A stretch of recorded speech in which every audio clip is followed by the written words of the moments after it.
Hello everyone. If you enjoy my channel, please support me with one like, one subscribe, and one share. The dream job that didn't feel like a dream. Have you ever achieved something you wanted for years, only to wake up one morning and quietly whisper, "Why don't I feel happy?" If that question has ever crossed your mind, then stay with me until the end of the story. Today, I want to share the biggest decision of my life. I walked away from my dream job in the United States. Everyone thought I was making a terrible mistake. Some people called me ungrateful. Others believed I would regret it forever. But what happened after that completely changed my understanding of success, love, family, and what it truly means to build a happy life. Maybe, by the end of this story, you'll discover that the life you've been chasing isn't necessarily the life your heart has been asking for. A few years ago, my life looked almost perfect. At least, that's what everyone else believed. I had a well-paid job in America. My office overlooked a beautiful downtown skyline.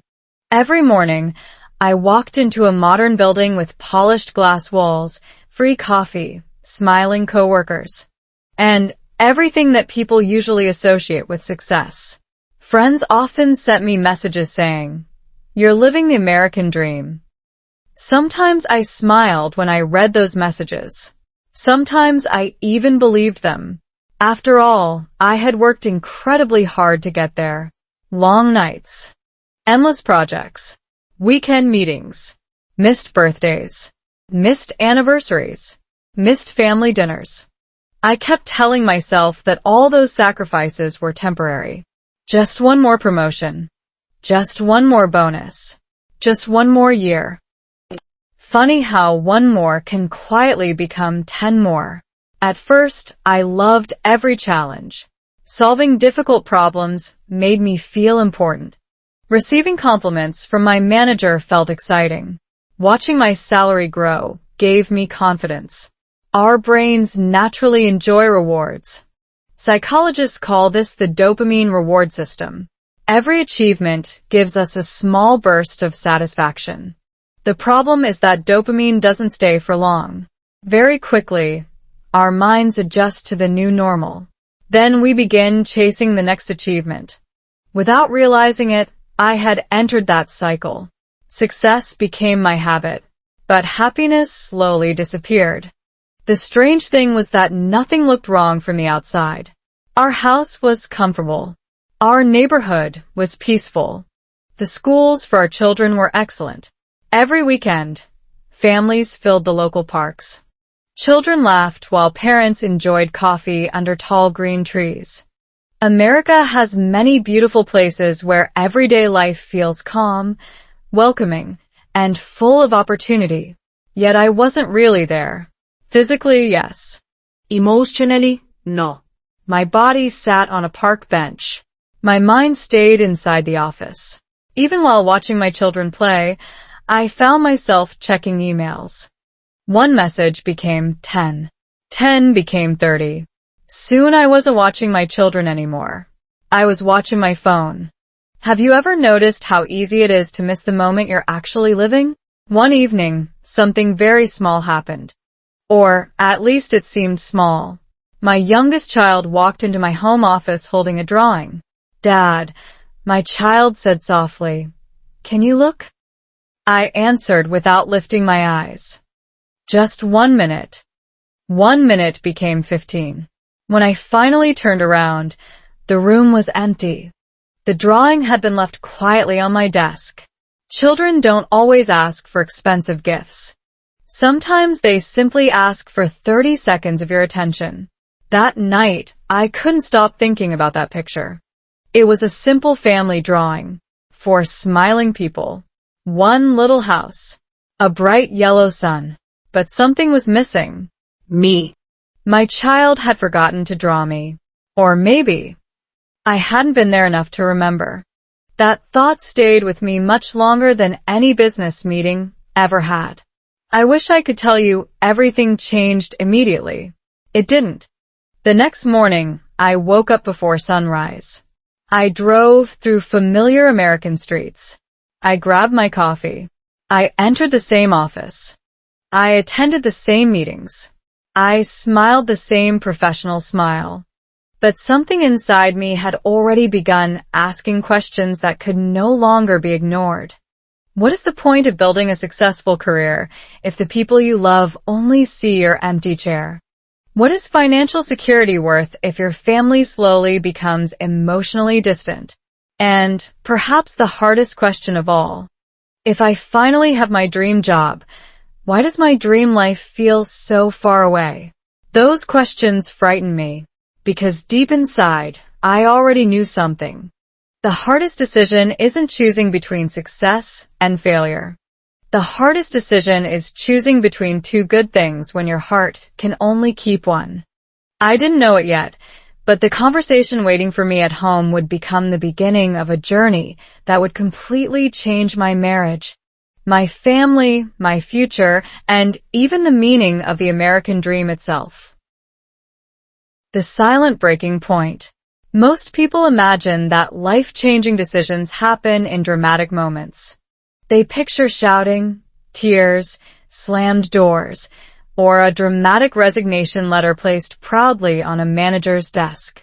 My breaking point wasn't like that at all.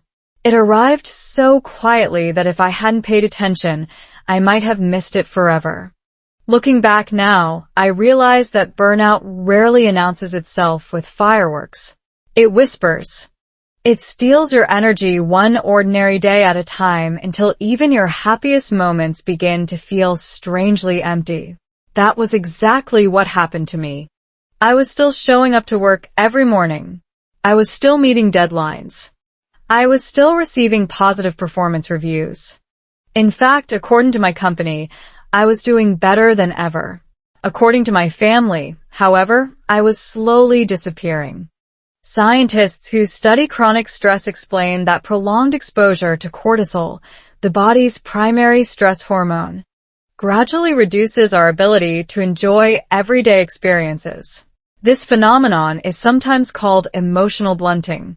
You don't necessarily become sad. Instead, you stop feeling much of anything. I didn't know the scientific name back then, but I was living it. My favorite meals tasted ordinary. Weekend trips felt rushed. Family movie nights became another opportunity to answer emails without anyone noticing. At least I thought no one noticed. Then one Saturday morning, my wife looked at me across the breakfast table and asked a question that caught me completely off guard.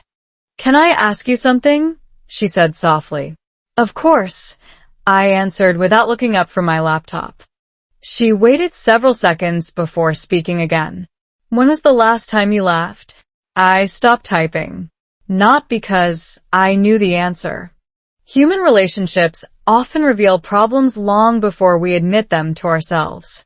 Researchers at the University of California have found that emotional presence predicts long-term relationship satisfaction more accurately than income or career success.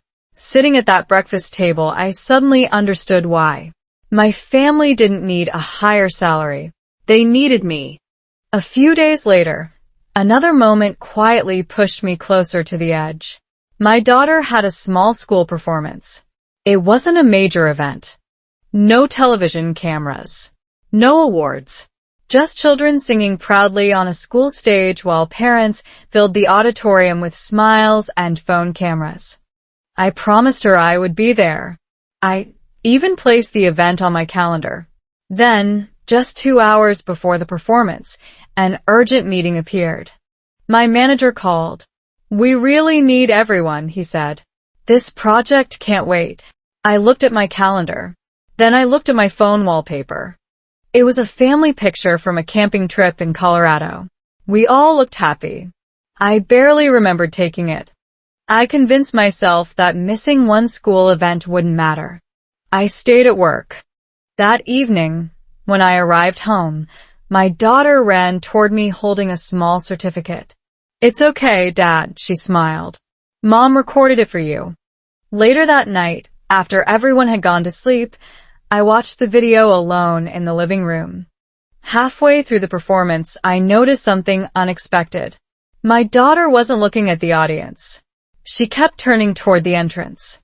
Again And again. And again.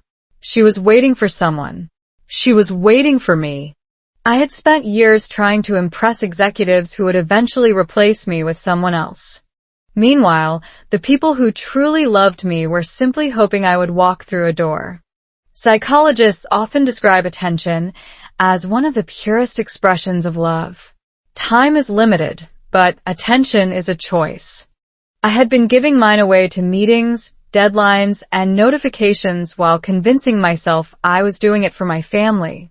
The irony was painful. The more I worked to give them a better future, the less present I became in the life we already had. Sleep became difficult after that. Every night my mind replayed conversations I had missed, birthdays I had shortened, vacations interrupted by conference calls, and quiet evenings where my phone received more attention than the people sitting beside me. Then came the morning that changed everything. I stood in front of my bathroom mirror before sunrise, wearing the same expensive suit I had worn hundreds of times before. For a long moment, I simply stared at my own reflection. I looked successful. I looked professional. I looked exhausted. And then I asked myself a question I had been avoiding for years. If I continue living exactly like this for another 5 years, will I become the husband, the father, and the person I truly want to be? Deep inside, I already knew the answer. The frightening part wasn't that I wanted to quit my dream job. The frightening part was realizing that if I didn't make a change soon, I might lose something far more valuable than my career. I might lose the life my family and I were trying so hard to build together. Choosing family over status. People often ask me one question after hearing my story. What finally made you quit? They expect a dramatic answer. Maybe a terrible argument with my boss. Maybe a company layoff. Maybe a financial disaster. The truth is almost disappointing because it sounds so ordinary. I simply reached a day when I realized I was spending my best hours making someone else's business stronger, while the people I loved were quietly learning how to live without me. That realization didn't explode into my life. It settled into my heart like a heavy stone that refused to move. Every morning I carried it to work. Every evening I carried it back home. Eventually it became impossible to ignore. Around that time, I started noticing something interesting about American culture. In the United States, people often admire ambition. Working hard is respected. Building a successful career is celebrated. There is nothing wrong with that. In fact, hard work opened many opportunities for my family.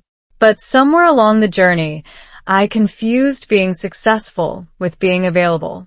Those two things are not always the same. Behavioral researchers often describe a psychological trap called the sunk cost effect. It means we continue investing time into something simply because we've already invested so much, even when it no longer makes us happy. That explained my situation perfectly. I had spent years building my career.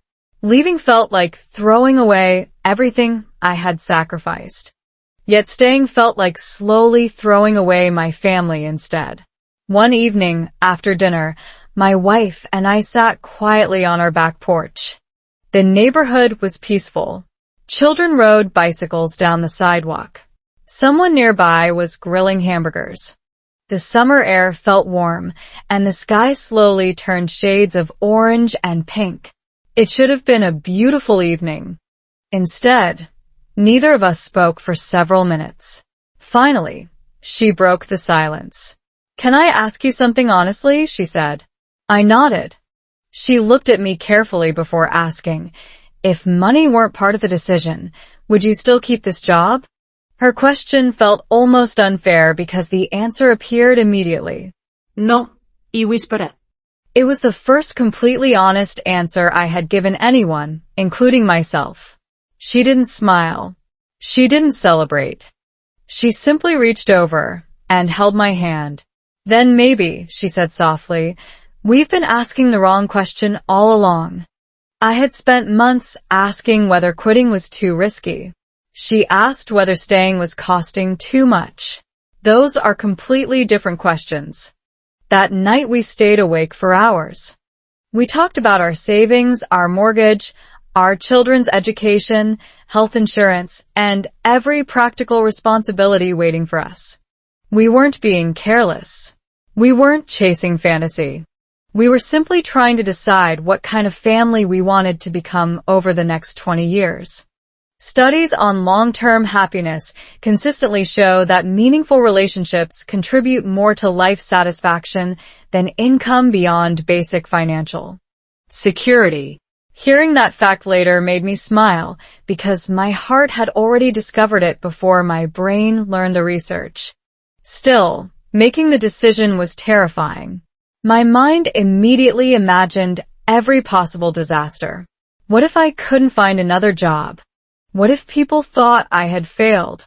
What if we lost financial stability? What if I disappointed everyone who believed in me? Fear has an incredible imagination. It writes stories that haven't happened and convinces us they're already true. The following Monday, I walked into my office carrying a resignation letter inside my briefcase.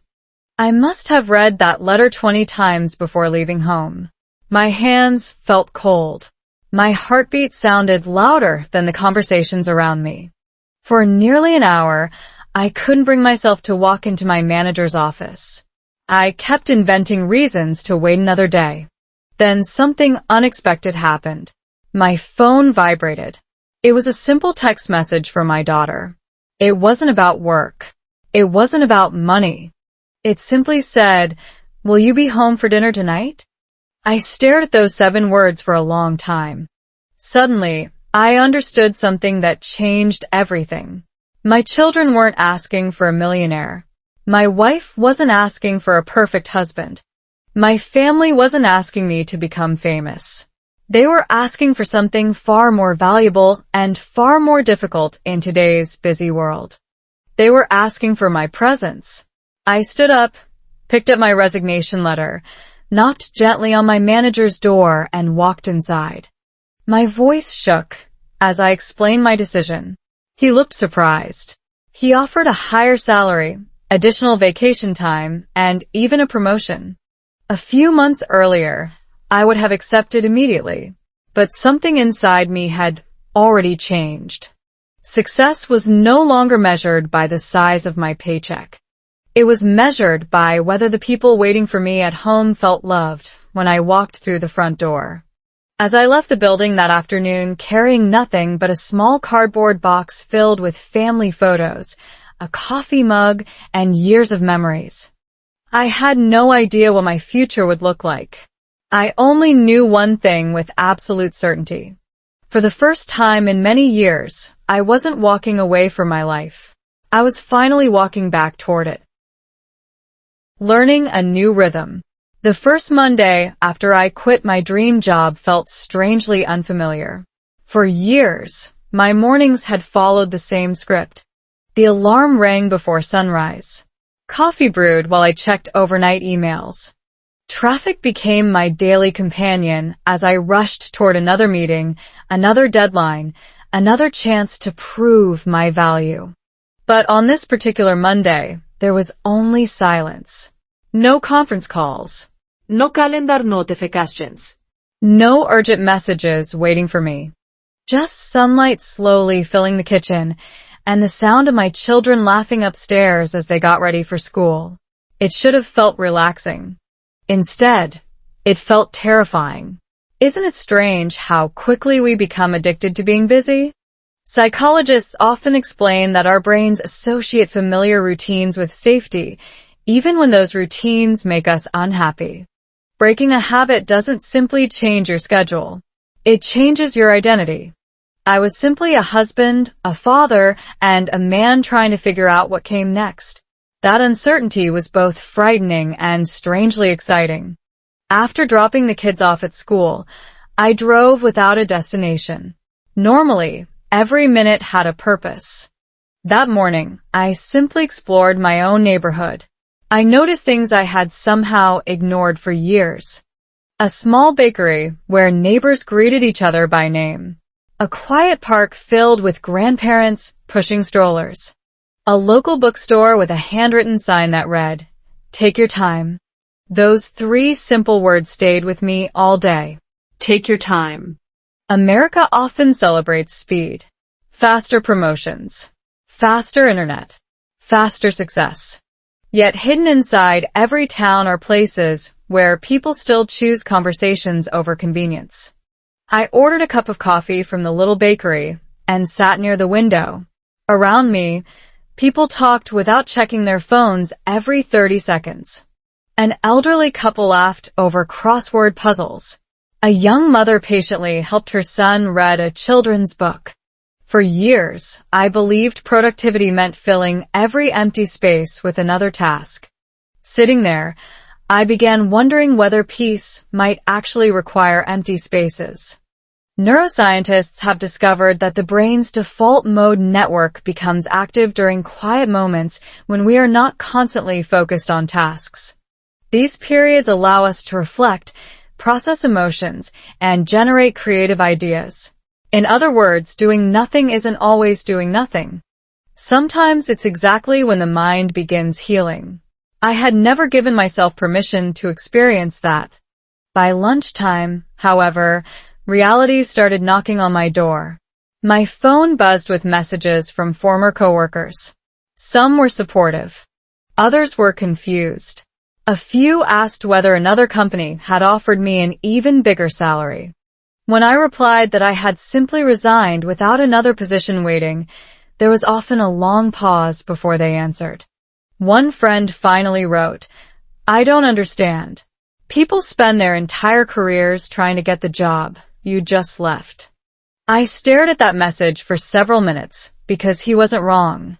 Years earlier, I would have asked exactly the same question. Sometimes growth doesn't mean finding better answers. Sometimes it means asking completely different questions. Instead of asking, "How can I earn more?" I had started asking, "How can I live better?" Those 2 questions lead to very different lives. That afternoon, my wife suggested we take a walk before picking up the children from school. We wandered through tree-lined streets where colorful American flags fluttered gently on front porches. Neighbors waved as they mowed lawns or watered flowers. For the first time in a very long while, I wasn't secretly watching the clock. My wife smiled and said something so simple that I almost laughed. "You're actually walking at a normal speed today." I hadn't even realized how quickly I used to move through life. Every grocery trip had been a race.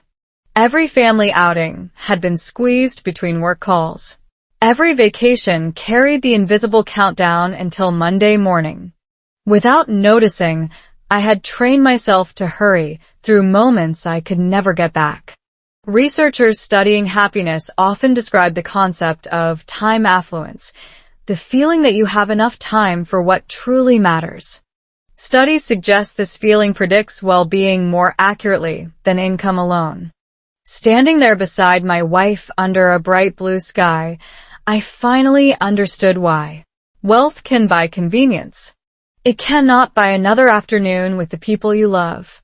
When we arrived at school, my youngest child spotted me before I reached the entrance. Instead of looking surprised that I had actually come, my child ran toward me with the biggest smile I had seen in months. "You're early," came the excited shout. For simple words, yet they felt more valuable than every performance bonus I had ever received. On the drive home, the kids talked nonstop about teachers, homework, funny classmates, and weekend plans. Normally, I would have nodded while mentally preparing tomorrow's presentation. This time, I listened to every story, even the ones that made no sense. Looking into the rearview mirror, I realized something that nearly brought tears to my eyes. My children hadn't changed. They had always wanted to share their world with me. The only difference was that I was finally present enough to hear it. That evening, as we gathered around the dinner table without phones, laptops, or interruptions, Love during hard times. People love celebrating weddings, but very few people celebrate the ordinary Tuesdays that quietly keep a marriage alive. Looking back, I don't think the hardest part of quitting my dream job was losing the paycheck or walking away from a successful career. The hardest part was learning how to be vulnerable with the person who knew me better than anyone else. Success had always been my armor. As long as I was earning promotions, solving problems, and providing financial security, I rarely admitted when I felt afraid. But after leaving my job, that armor disappeared. For the first time in years, my wife wasn't looking at a confident professional. She was looking at a man who wasn't completely sure what came next. Surprisingly, that uncertainty didn't weaken our relationship. It became the beginning of the strongest chapter of our marriage. During the first few weeks, I woke up every morning with a strange mix of peace and panic. Peace because I was finally home for breakfast. Panic because my future felt unwritten. Some mornings I secretly checked job listings before anyone else woke up. Other mornings I questioned whether I had made the biggest mistake of my life. Our brains naturally dislike uncertainty.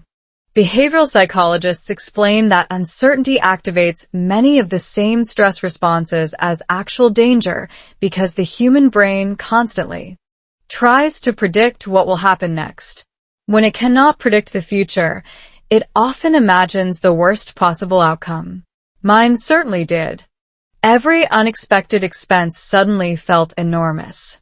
Every news headline about the economy made me nervous. Every conversation about careers reminded me that I no longer had the impressive job title that had once defined me. Yet every evening, something remarkable happened. My wife would sit beside me on the couch after the children had gone to bed, and instead of asking how much money we had lost, she always asked the same simple question. How are you feeling today? At first, I answered automatically. I've fine. It was the response I had been giving for years. Then one night she smiled gently and said, "You're allowed to tell me the truth." Those words caught me completely off guard. I realized I had spent so much of my adult life trying to appear strong that I had forgotten strength sometimes means admitting fear. That evening I finally confessed everything. I admitted that I was scared of disappointing my family. I admitted that I worried people would think I had failed. I admitted that I sometimes missed the excitement of my old career, even though I knew I didn't want my old life back. My wife listened without interrupting. She didn't immediately offer solutions. She simply listened. Researchers studying healthy relationships often describe active listening as one of the most powerful forms of emotional support because people usually need understanding before they need advice. I experienced that truth firsthand. After I finished speaking, she quietly held my hand and smiled. "I've never needed you to be perfect," she said. "I've only needed you to be present." I don't think she realized how deeply those words changed me. For years, I believed love had to be earned through achievement. She reminded me that real love grows through presence, honesty, and shared struggles. Over the following months, our marriage slowly transformed in ways I never expected. Instead of rushing through dinner, we cooked together. Sometimes we experimented with new recipes inspired by different American regions. We laughed when homemade pizza looked nothing like the picture in the cookbook. We took evening walks around the neighborhood without checking the time. We rediscovered conversations that had disappeared beneath years of deadlines and business travel. Even disagreements felt different. Before, we argued while multitasking. One of us answered emails. The other folded laundry. Neither of us truly listened. Now we gave each other something surprisingly rare in modern life. Complete attention. Relationship experts often explain that emotional intimacy is built through countless small moments rather than a few grand romantic gestures. Looking back, I believe they are absolutely right. It wasn't expensive vacations that strengthened our marriage. It was washing dishes together while talking about our dreams. It was sitting on the front porch watching thunderstorms roll across the summer sky. It was laughing when our children turned the living room into an imaginary campsite. Those ordinary moments quietly repaired years of emotional distance. One rainy afternoon, while organizing old storage boxes in the garage, my wife found a notebook from the early years of our relationship. Inside were handwritten lists of dreams we had created before we were married. We wanted a warm home filled with laughter. We wanted family dinners without distractions. We wanted to travel together, raise kind children, and never become strangers living under the same roof. As we read those pages, we both became silent. Almost every dream on that list had nothing to do with money, promotions, or professional success. Somewhere along the way, we had accidentally started chasing goals we never originally wanted.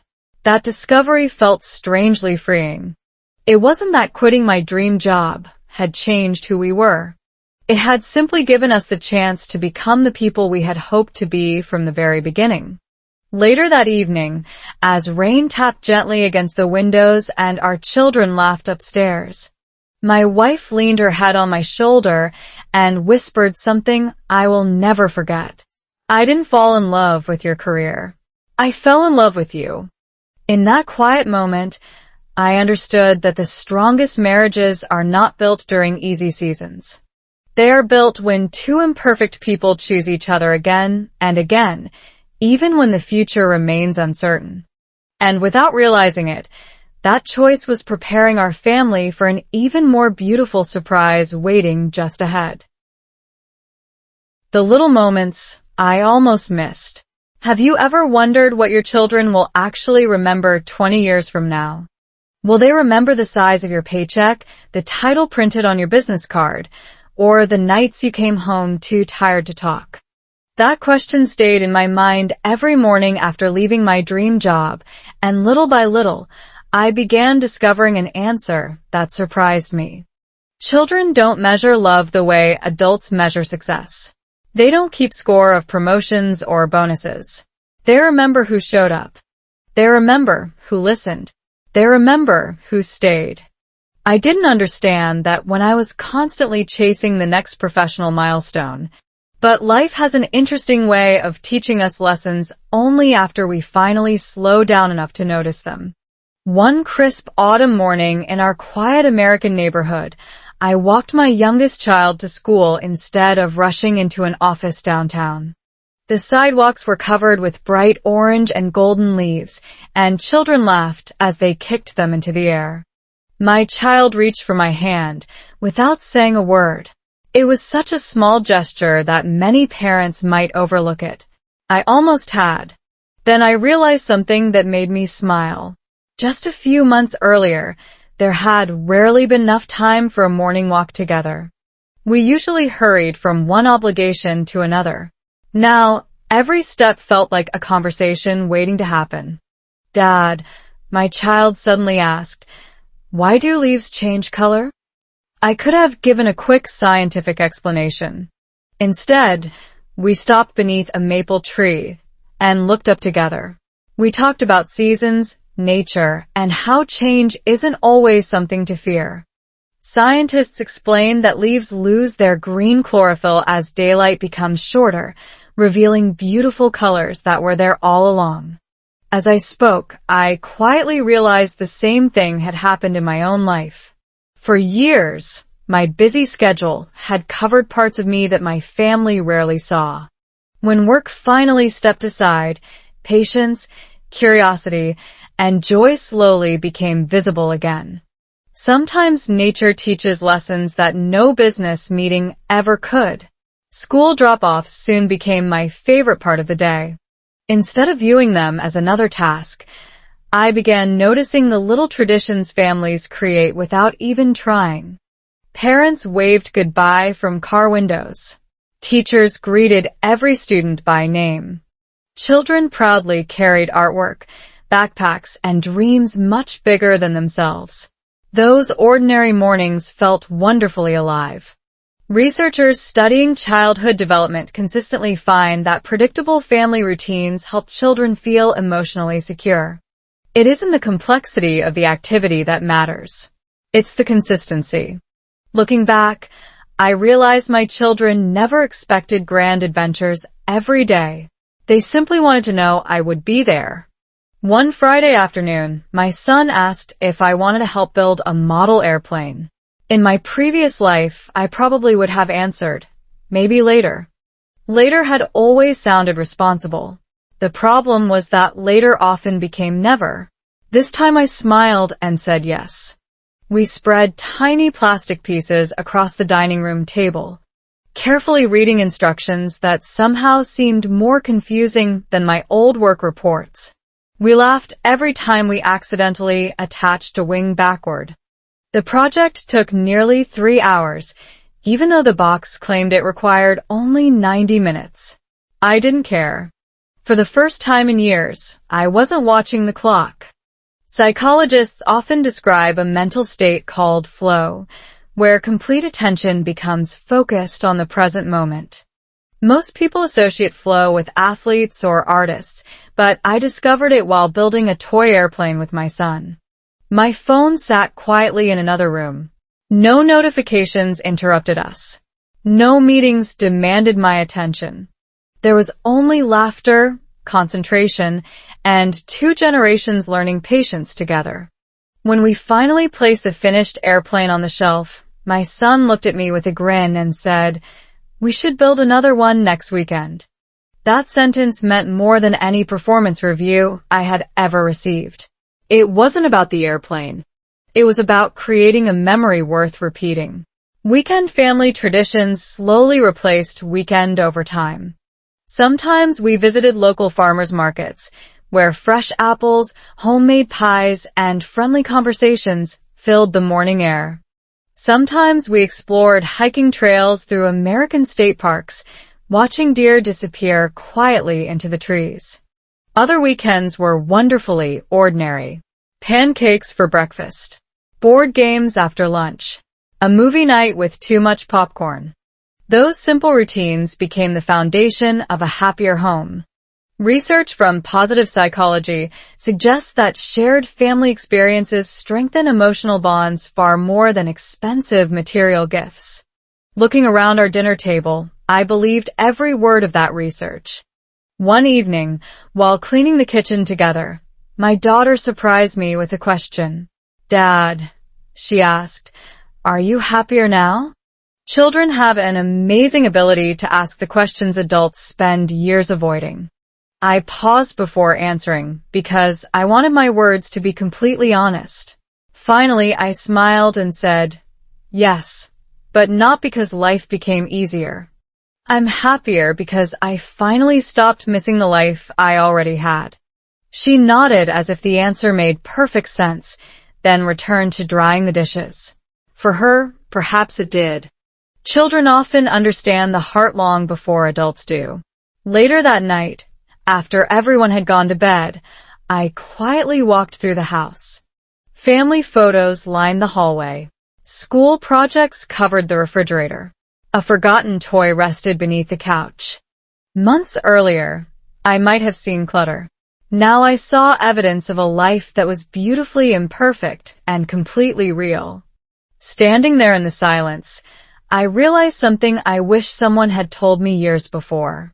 The greatest moments of our lives rarely announce themselves while they're happening. They arrive disguised as ordinary afternoons, simple conversations, and tiny hands reaching for yours.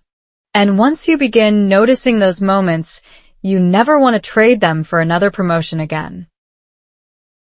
Finding purpose again. For a long time, I believed purpose was something you discovered only after landing the perfect job. If someone had asked me a year earlier who I was, I probably would have answered with my profession instead of my personality. Isn't that interesting? We spend years building careers that describe what we do, but very little time asking who we become while doing them.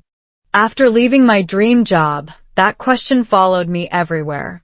It appeared while making breakfast, It waited beside me during quiet afternoon walks. It even showed up when I looked in the bathroom mirror each morning. Without the familiar title attached to my name, who was I really? At first, that uncertainty felt uncomfortable. Then, little by little, it became one of the greatest gifts I had ever received. Researchers in positive psychology often explain that purpose is rarely found in one dramatic moment. Instead, it grows through consistent daily actions that align with our deepest values. Looking back now, I realize I wasn't searching for a completely new life. I was simply rebuilding one small habit at a time. Every morning, instead of rushing into traffic, I began sitting on our front porch with a notebook and a cup of coffee. The neighborhood slowly came alive around me. Birds landed on nearby fences. Dog walkers smiled as they passed. School buses rolled quietly through the streets. For the first time in years, my mornings belonged to me instead of my calendar. I started writing one simple question at the top of each page. What matters most today? The answer was almost never complicated. Sometimes it was calling my parents. Sometimes it was helping my children with homework. Sometimes it was taking my wife out for lunch in the middle of the week, just because we finally had the time. Those tiny decisions gradually reshaped my entire mindset. Neuroscientists explain that repeating small positive behaviors strengthens new neural pathways in the brain, making healthier habits easier over time. Change isn't built through giant leaps. It's built through ordinary repetitions. I began experiencing that truth every single day. One afternoon, while volunteering at my children's community center, I met a retired teacher named Michael. He had spent more than 40 years helping immigrants and international students improve their English through simple conversations. Watching him interact with people was fascinating. He never corrected mistakes with embarrassment. Instead, he celebrated every attempt to communicate.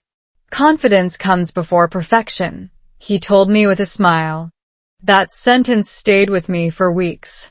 It reminded me of my own journey. For years, I had postponed happiness until everything looked perfect. I postponed family time until work slowed down. I postponed rest until another project ended. I postponed dreams until someday. The problem with someday is that it quietly disappears if you never make room for today. Inspired by Michael, I began joining local English conversation groups at the public library. Even though English had become part of my daily life in America, I enjoyed meeting people from different cultures who shared the same desire to improve. We talked about food, family traditions, favorite holidays, funny misunderstandings, and everyday experiences. Nobody cared about impressive job titles. Nobody asked how much money anyone earned. We simply encouraged one another to keep learning. Educational psychologists consistently find that language acquisition improves when learners feel emotionally safe because reduced anxiety allows the brain to process and retain information more effectively. Sitting in those friendly conversations, I understood exactly why. Learning became enjoyable instead of stressful. Gradually, another unexpected change began happening inside me. I stopped introducing myself by talking about the career I had left behind. Instead, I talked about the life I was building now. I became excited about simple routines that once seemed ordinary. Morning walks with my wife. Family dinners filled with laughter. Weekend volunteer projects. Reading books without constantly checking email. Those moments slowly replaced the constant pressure that had defined my previous life. One evening, while organizing old digital photos, I found hundreds of pictures from my years in corporate America. There were conferences, office celebrations, business trips, hotel rooms, airports, and award ceremonies. Then I compared them with the photos from the past several months. Camping trips, homemade birthday cakes, backyard barbecues, school concerts, family game nights. The difference was impossible to ignore. In the old pictures, I was usually standing beside achievements. In the new pictures, I was standing beside the people I loved. Suddenly, I understood something remarkable. Success had never been the enemy. The problem was allowing success to become my entire identity. True purpose doesn't ask us to abandon ambition. It asks us to place ambition in the right position, where it supports life instead of replacing it. Researchers studying long-term well-being often conclude that people experience the greatest fulfillment when their daily actions reflect their personal values. That simple idea transformed everything for me. My values were no longer hidden beneath endless meetings and overflowing calendars. They became visible through ordinary choices repeated every single day. As autumn slowly turned into winter, I noticed something else that made me smile. I laughed more often. I slept more peacefully. Even my children joked that I smiled differently now. They were right. It wasn't because every problem had disappeared. Financial questions still existed. Career uncertainty hadn't magically vanished. But my heart no longer measured each day by productivity alone. It measured each day by presence, gratitude, and connection. Looking back, I realized purpose had never been waiting inside an office building or hidden behind another promotion. It had been quietly waiting inside the life I almost overlooked. And without realizing it, that renewed sense of purpose was about to open a door I had never expected, one that would redefine success in an even more meaningful way. A different kind of success. What if the greatest opportunity of your life doesn't arrive until after you walk away from the opportunity you thought you couldn't live without? That question never crossed my mind while I was carrying a cardboard box out of my old office. At that moment, I wasn't thinking about new beginnings. I was thinking about uncertainty. I was thinking about bills, responsibilities, and whether I had made the right decision for my family. Yet life has an unusual habit of rewarding people who are brave enough to create space for something better. The strange part is that the reward rarely looks the way we imagined. I didn't become richer overnight. I didn't suddenly launch a billion-dollar company. What changed was much deeper than my bank account. For the first time in years, I finally had room to build a career that supported my life instead of competing with it. Several weeks after leaving my corporate position, an old colleague invited me to lunch.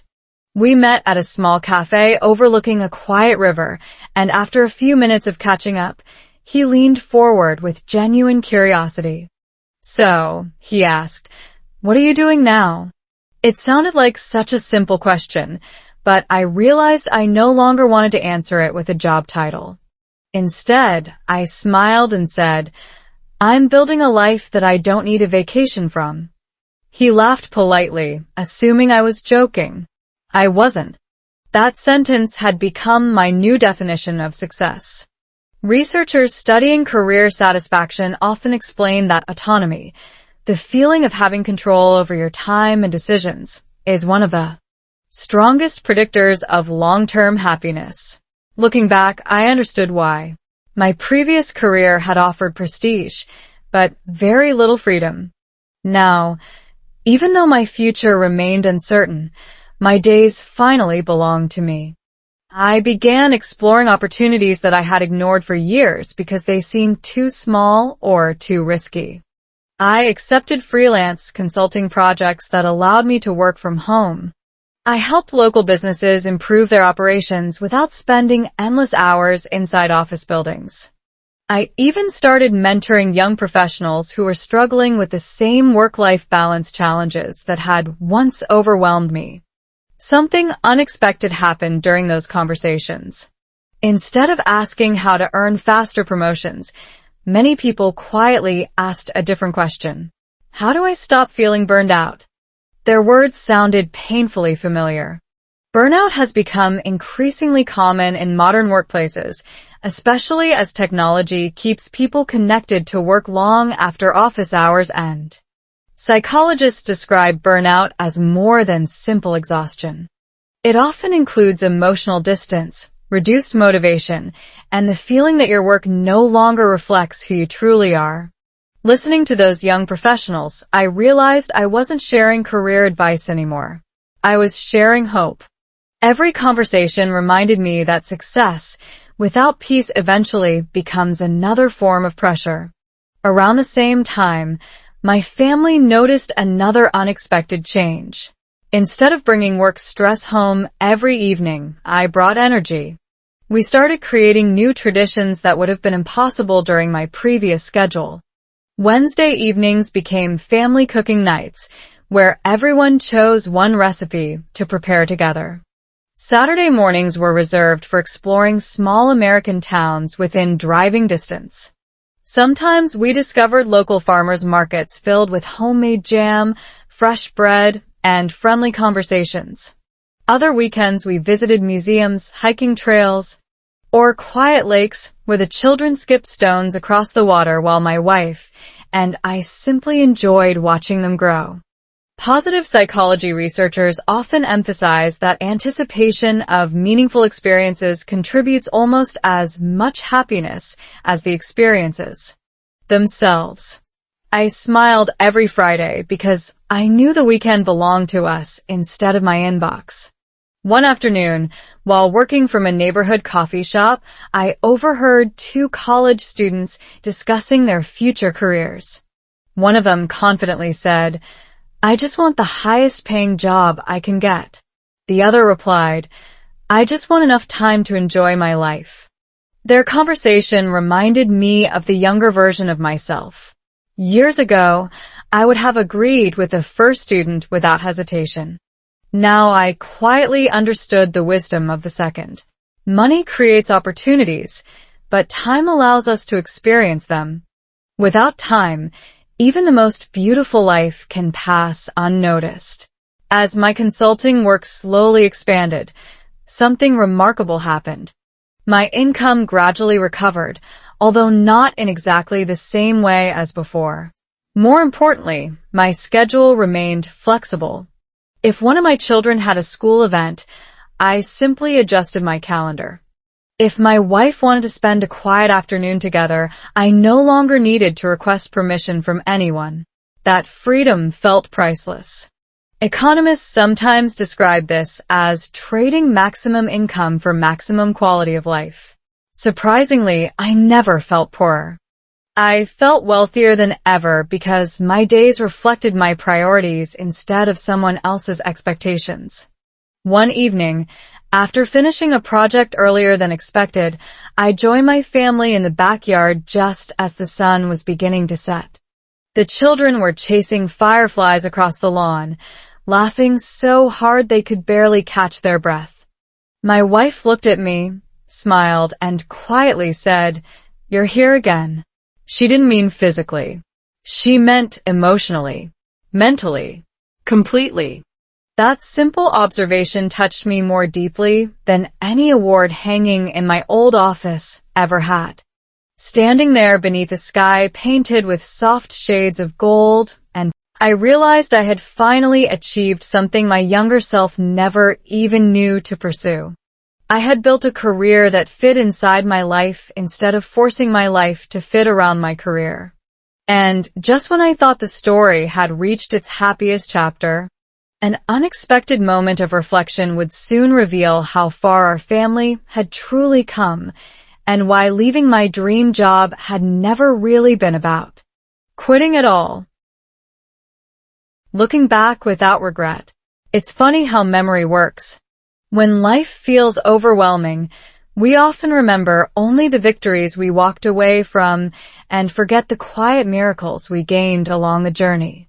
Nearly a year after leaving my dream job, I found myself driving past the office building where I had once spent countless mornings chasing promotions, deadlines, and the next version of success. The glass walls still reflected the bright American skyline. Employees hurried through the entrance carrying coffee cups, laptops, and the same determined expressions I used to wear every day. For a brief moment, I wondered what my life would look like if I had never resigned. Would I have earned another promotion? Probably. Would my salary be higher? Almost certainly. But then another question appeared, one that mattered much more. Would I actually be happier? This time, unlike a year earlier, I didn't need several minutes to answer. I already knew. I parked across the street and quietly watched the familiar building. Instead of feeling regret, I felt gratitude. Gratitude for the version of myself who had been brave enough to choose uncertainty over quiet unhappiness. Psychologists often explain that human beings are surprisingly poor at predicting what will make them happy in the long term. We imagine future success will permanently increase our satisfaction, but our minds quickly adapt to new achievements. This process, known as hedonic adaptation, explains why promotions, expensive purchases, and status symbols eventually become ordinary. Looking back at my old life, I realized I had been running on a treadmill that never actually reached the finish line. Every achievement simply created another expectation. Every promotion quietly became another starting point. One afternoon, while cleaning the garage, I discovered the cardboard box I had carried home on my final day at the office. Inside were old business cards, employee awards, conference badges, notebooks filled with meeting notes, and a framed certificate recognizing outstanding leadership. A year earlier, those items had represented my identity. Now they felt like souvenirs from someone else's life. Then I noticed something tucked beneath the papers. It was the family drawing my youngest child had made, the one that had accidentally left me out. I smiled as I unfolded it, because it looked different now. A few months after I resigned, my child had drawn another version and quietly slipped it into the same box. This time there were 4 smiling people standing together beneath a bright blue sky. I was back in the picture. I don't think any award I ever received could compete with that simple drawing. Child development experts often remind parents that emotional availability shapes childhood memories more deeply than material possessions. Looking at those 2 drawings side by side, I saw living proof. My greatest accomplishment wasn't becoming a better employee. It was becoming visible again in my children's everyday lives. As the seasons continued changing, I noticed other differences too. Family dinners no longer felt rushed. Weekend mornings belonged to laughter instead of conference calls. My wife often joked that grocery shopping had somehow become one of our favorite dates because we finally had time to wander every aisle without checking our watches. Happiness, I discovered, rarely arrives with dramatic music playing in the background. More often, it quietly appears while choosing fresh vegetables, watching your children argue over breakfast cereal, or taking an evening walk through a peaceful neighborhood as the sun slowly disappears behind rows of maple trees. Researchers studying gratitude have found that regularly noticing ordinary positive experiences significantly improves emotional well-being over time. I didn't need scientific studies to convince me anymore. I was living the evidence every single day. One evening, my former manager called unexpectedly. After catching up for a few minutes, he asked the question I knew would eventually come. Do you ever miss it? I looked through the living room window before answering. My daughter was reading on the couch. My son was building another model airplane. My wife was laughing while trying a new recipe in the kitchen. The house wasn't perfectly clean. Dinner wasn't ready yet. Someone had left shoes in the hallway again. It was wonderfully, beautifully imperfect. Sometimes, I admitted honestly, I miss parts of the job. I miss some of the people. I even miss solving difficult business problems. But I don't miss the person I was becoming. There was a long silence before he quietly replied, I understand. I think he truly did. Many successful professionals carry questions they rarely speak aloud. They wonder whether the next promotion will finally create balance. They hope the next salary increase will somehow produce more time. Yet time cannot be deposited into a bank account. Once it's gone, it quietly becomes memory. That realization changed everything about the way I viewed success. Success was no longer something waiting in the future after one more achievement. Success had become something happening around my dinner table every evening. It lived inside conversations with my children, long walks with my wife, meaningful work that respected my family, and peaceful mornings that no longer began with anxiety. Looking back, I realized I hadn't quit because I hated my dream job. And as I reflected on that incredible journey, one final surprise was waiting just around the corner, a moment that would prove beyond any doubt that the hardest decision of my life had quietly become the best one I had ever made. The right choice after all. A year ago, if someone had told me that walking away from my dream job would become the beginning of the happiest chapter of my life, I probably would have smiled politely and quietly disagreed. At that time, success seemed easy to measure. A bigger salary meant progress. A better title meant achievement. A busy calendar meant importance. Everything looked logical. Everything looked impressive. Yet life has a remarkable way of teaching lessons that no university, company, or motivational book can fully explain. Sometimes the greatest victories don't happen when you climb higher. They happen when you finally stop climbing long enough to notice who has been waiting for you at the bottom of the ladder all along. Looking back now, I realize that I never truly quit my dream. I simply replaced someone else's dream with my own. That single decision changed everything. One bright spring morning, nearly 12 months after leaving my corporate career, my family decided to revisit the same park where we had once spent an afternoon together while I answered emails instead of watching my children play. The place looked almost identical. The trees were greener. Children were laughing near the playground. Parents relaxed on picnic blankets beneath the warm American sunshine. But one important thing had changed. This time, my phone stayed inside my backpack. Hours passed without me thinking about notifications, meetings, or deadlines. Instead, I helped my son fly a colorful kite that refused to cooperate with the wind. I chased bubbles across the grass with my daughter until we were all laughing too hard to stand up. My wife looked at me with the same smile she had years earlier when we first fell in love.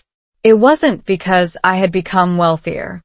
It was because I had finally become fully present. Positive psychology researchers often explain that lasting happiness grows from meaningful relationships, purpose, gratitude. Listening to my children's laughter echo across the park, I realized I was hearing that research come alive. The sound was more valuable than every business award sitting forgotten in a storage box at home. Later that afternoon, while eating sandwiches beneath a large oak tree, my daughter quietly leaned against my shoulder and asked, "Dad, are you going back to your old job someday?"